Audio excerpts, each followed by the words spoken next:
বিসমিল্লাহির রহমানির রহিম। এই তীব্র গরমে বাইরে থেকে এসে মাথাটা একদম গরম হয়ে গিয়েছিল, মন চাচ্ছিল ফ্রিজের ভিতরে মাথাটা ঢুকিয়ে দিই, কিন্তু ফ্রিজের মধ্যে মাথা রাখলে তো হবে না, সাথে সাথে আমার গলা এবং মনকেও ঠান্ডা করতে হবে। তাই বানিয়ে নিলাম ভার্জিন মইতো। রেসিপিটা আপনাদের সাথেও শেয়ার করলাম। তো আমি এখানে একটি লেবুকে গোল গোল করে কেটে নিচ্ছি, আর বাকিটুকু আমি জুস করে নিব।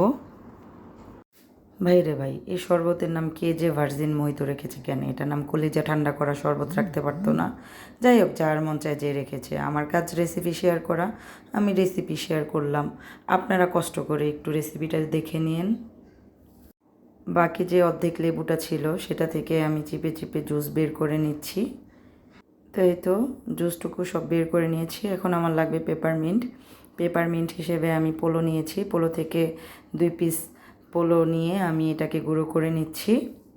তো লেবুর রসের মধ্যে আমি পোলোটাকে অ্যাড করে দিলাম। এখন দিয়ে দিব আমি ফ্রেশ পুদিনা পাতা। পুদিনা পাতাগুলো দিয়ে দিলাম। এখন এটাকে কি বলে আমি জানি না, যাই হোক, মোটা এই কাঠিটা দিয়ে আমি একটু পুদিনা পাতাগুলোকে থেতলে নিচ্ছি। দেখতেই পাচ্ছেন আমি পুদিনা পাতাগুলোকে থেতো করে নিয়েছি। তো এখন লাগবে আমার আইস কিউব। আমি অনেকগুলো আইস কিউব গ্লাসের মধ্যে অ্যাড করে নিয়েছি। দিয়ে দিচ্ছি গোল গোল করে কেটে রাখা লেবুর টুকরোগুলোকে। এখন হচ্ছে শরবতের মেন হিরো, স্প্রাইট। স্প্রাইটটা অ্যাড করে দিলাম। Last but not the least দিয়ে দিচ্ছি 1 চা চামচ চিনি।